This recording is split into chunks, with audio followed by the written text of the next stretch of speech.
ആരൊക്കെയോ വിളിച്ചു, ആരോടൊക്കെയോ പരാതി പറഞ്ഞു. ആരെങ്കിലും പരിഹാരത്തിനുള്ള മാർഗം പറഞ്ഞു തന്നോ? ഞാൻ സാറിനോട് ചോദിച്ചേ. താനൊന്നും മിണ്ടായിരിക്കുന്നുണ്ടോ? തനിക്ക് കളി കുറച്ച് കൂടുന്നുണ്ട് കേട്ടോ. പിന്നല്ലാതെ ഇക്കാര്യത്തിന് എന്ത് ചെയ്യാനാ സർ? അല്ല, ഞാനൊരു കാര്യം ചോദിക്കട്ടെ. ഇനിയിപ്പോ സാറിന്റെ നിർബന്ധത്തിന് വഴങ്ങി എന്റെ പേര് ഇൻവിറ്റേഷനിൽ കൊടുക്കാൻ അവര് തീരുമാനിച്ചെന്നിരിക്കട്ടെ. എന്നാലും അവരുടെ മനസ്സിൽ എന്റെ പേരെഴുതാൻ പറ്റുമോ സർ? അവരുടെ ആരുടെങ്കിലും ഒരാളുടെ മനസ്സിൽ എന്നെ കുറിച്ചൊരു നല്ല ചിന്ത എപ്പോഴെങ്കിലും ഉണ്ടാവോ? ഇല്ല സർ, ഞാൻ മരിക്കുന്നവരെ അതുണ്ടാവില്ല. എനിക്കതിൽ പരാതിയുമില്ല. സാറിനെ കുറിച്ച് ആലോചിക്കുമ്പോഴാ വിഷമം. ചെയ്തിട്ട് ഒരു ഗുണമില്ലാത്തൊരു കാര്യം സാറ് വീണ്ടും വീണ്ടും ശ്രമിക്കല്ലേ? നന്ദിനി, ഇതൊക്കെ പറയുമ്പോ ഞാൻ എന്റെ അമ്മയോട് തർക്കിക്കാനും ബഹളം വെക്കാനും പുതിയൊരു കാരണം കണ്ടെത്തി എന്ന് മാത്രമേ തനിക്ക് തോന്നുള്ളൂ. അങ്ങനെ ആയിരിക്കും.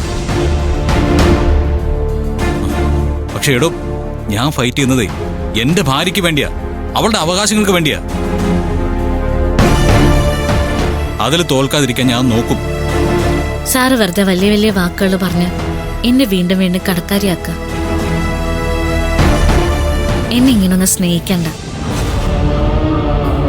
എന്നെ ഇങ്ങനെ ആവണമെന്ന് വാശി പിടിക്കണ്ട സർ.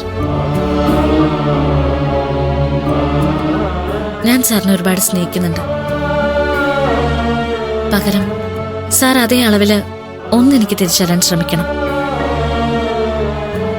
സാർ ആത്മാർത്ഥമായിട്ട് ചിരിക്കുന്നൊരു ചിരിയുണ്ട്. വല്ലപ്പോഴും ഒരിക്കല് തനിക്ക് സുഖമല്ലേ നന്ദിനിന്നൊരു ചോദ്യം. ഇടയ്ക്ക് ചേർത്ത് പിടിച്ച് കൂടെ നിർത്തൽ. ഇത്രയൊക്കെ തന്നെ മതി സർ. ഞാൻ ഈ ഭൂമിയില് ഏറ്റവും സന്തോഷമുള്ള പെണ്ണായിരിക്കും.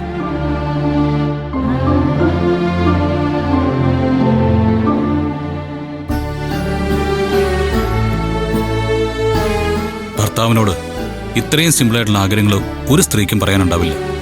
പോട്ടെ, നമുക്കിത് വിട്ടേക്കാം അല്ലേ?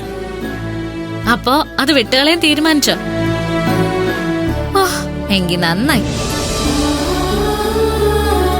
ഞാൻ താന്നിയൂരമ്മയോട് എത്ര പ്രാവശ്യം പ്രാർത്ഥിച്ചു എന്നറിയോ? ഏറ്റവും വലിയ ഭക്തയുടെ പ്രാർത്ഥന കേൾക്കാതിരിക്കാൻ പറ്റില്ലല്ലോ. ഞാനത് വിട്ടു. എന്റെ താന്നിയൂരമ്മയെ രക്ഷപ്പെട്ടു. സർ, ഇനി നാളെ നേരം വെളുക്കുമ്പോ പുതിയ എന്തെങ്കിലും വിഷയം പൊക്കി പിടിച്ചോണ്ട് വന്നേക്കല്ലേ? പോയി ഞാനൊരു വലിയ കുഴപ്പക്കാരനായി അല്ലടോ? ആവാനൊന്നുമില്ല, മുൻപേ അങ്ങനെ തന്നെയല്ലേ. ഈ നാട്ടിൻപുറത്തെ ഏതെങ്കിലും ഒരു പാവപ്പെട്ടവൻ കള്ളു കുടിച്ച് അതിന്റെ പേരില് വീട്ടിൽ വന്ന് വഴക്കുണ്ടാക്കിയ അവനെ എന്താ പറയാ? ഒരു തല്ലിപ്പൊളിക്കൊടിയ, അങ്ങനല്ലേ? അതന്നല്ലേ സാറും ചെയ്തോണ്ടിരിക്കുന്നത്. മദ്യപിക്കുന്നു, നിലതെറ്റി വീട്ടിലേക്ക് കയറി വരുന്നു, കൺമുന്നിൽ ആരാണെന്ന് നോക്കാതെ ചീത്ത വിളിക്കുന്നു. പക്ഷെ സാറിനെ ആരെങ്കിലും വഴിവക്കിന്ന് കുടിയാന്ന് വിളിച്ചിട്ടുണ്ടോ? ഇല്ലല്ലോ. അതാ വ്യത്യാസം. അതെന്ത് വ്യത്യാസം?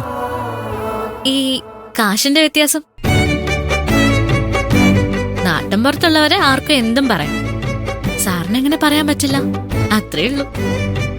അതെ, മതി, എനിക്ക് മതിയായി.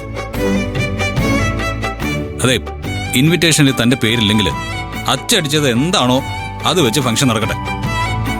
അതെ സർ, ആ ഇൻവിറ്റേഷനിൽ എന്താണോ അച്ചടിച്ചത് അത് മാത്രമേ ഉണ്ടാവാൻ പാടുള്ളൂ.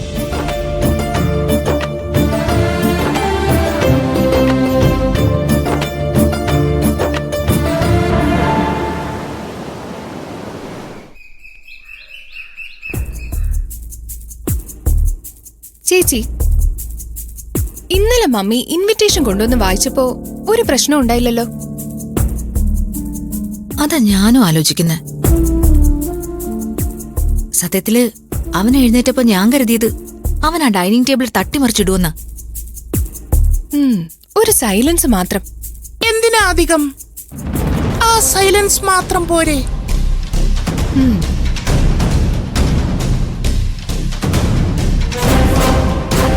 ദേ, രണ്ടുപേരോടും ഞാനൊരു കാര്യം പറയാം.